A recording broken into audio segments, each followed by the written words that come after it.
Hi everyone, I'm Chef Eddie G from Coast to Coast Cuisine. I'm going to show you how to prepare a filet mignon with the balsamic glaze and what to serve with it. Let's get cooking. Here we have our filet mignon. I'm just going to put a little bit of dry rub on there. I call it a Chef Eddie G dry rub. And then we're going to just transfer it right to the grill.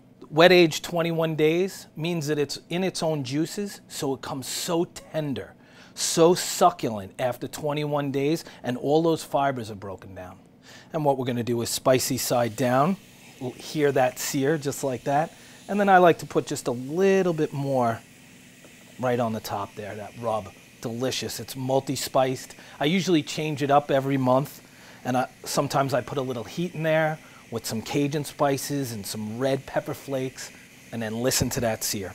So to give it its grill marks, what you do is you leave it on this side for about a minute, minute and a half, and then what we're going to do is give it a little 3/4 of a turn. So again, I like to put just a little bit of olive oil on there, just a little, because there's not a lot of fat in a filet mignon. So I like to work that in just like that. Gives it a nice shine too. So then what I do is I give it a 3/4 of a turn, just like that. Get those nice grill marks on there.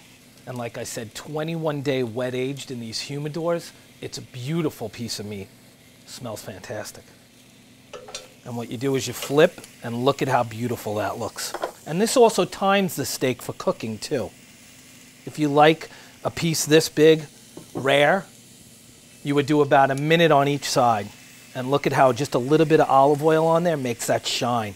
Isn't that pretty? And that's the show side. In the steakhouse, they call that the show side.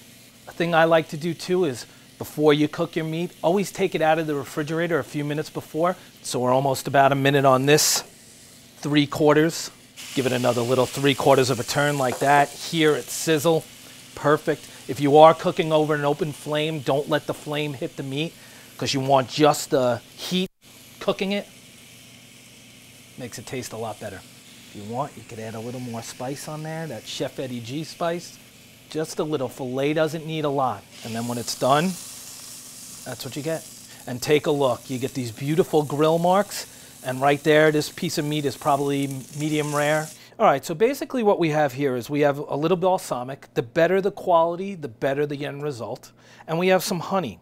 So what we're going to do is we're going to actually pour that balsamic right into a hot pan. And you're going to get that nice and hot, and we're going to boil it and reduce it down. Now, when you hear the term reduction, that means reducing or taking moisture out, in this case, the water content. And then what I'm going to do is just to add a little bit of sweetness. It also helps thicken it up a little, I think. I like to add just a little bit of honey in there, too. So see how that's starting to reduce down? And like I said, I add a little bit of honey to it for that sweetness, but don't tell anybody. That's my little secret. So what to serve with the filet mignon with the balsamic glaze? I thought nothing better than polenta, and I figured add maybe a little Parmesan and a little horseradish to it. So everybody always asks, how do you make the perfect polenta? And what I like to do is add at least 2 to 3 times the amount of chicken stock to start. So what I've done is I've started the chicken stock, we have it on the stove, and then what we're going to do is as soon as that starts to get warm, I like to add that polenta right in there like that. And then we let that work. I don't like to rush it, but it is a process that can go pretty quickly. And polenta works perfect with meat, with seafood.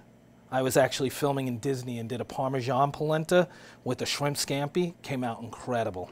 So you could add a little bit of spice in here too, a little bit of salt, a little bit of pepper, a little Chef Eddie G rub right in there. And you don't want to add the horseradish or the Parmesan in too early. You want it almost as it's finished cooking. And if you're a vegetarian, use water or vegetable stock. So right now, as the moisture's all being dried out of that and the polenta's cooking up nice and slow, I like to add a little bit of Parmesan cheese right in there. And you could use any cheese you want. Parmesan makes it taste delicious. And then how about a little horseradish in there as well? How about a ton of horseradish in there? Put that right in there. So we add that Parmesan, the horseradish right into that polenta, and you let that cook, you let that moisture reduce out of it, and there you have it. That's something great to serve with the filet. All right, so now that this Parmesan polenta with a little bit of horseradish is finished, we're just going to put that right on the plate. And I love to use this as a little bed like that, and then put that steak right on top of it. Isn't that delicious? So then we pour that balsamic glaze right over the top of it like that. Let that trickle down.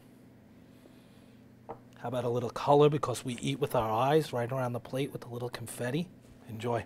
And a special thanks to Z Carpentry, located in Islandia, Long Island, for letting us use their custom design kitchen. And Parmesan polenta with a little bit of horseradish is what I would serve with the filet mignon and a balsamic glaze. I'm Chef Eddie G from Coast to Coast Cuisine. Cooking is my passion. I hope it's yours too. Stay hungry, my friends.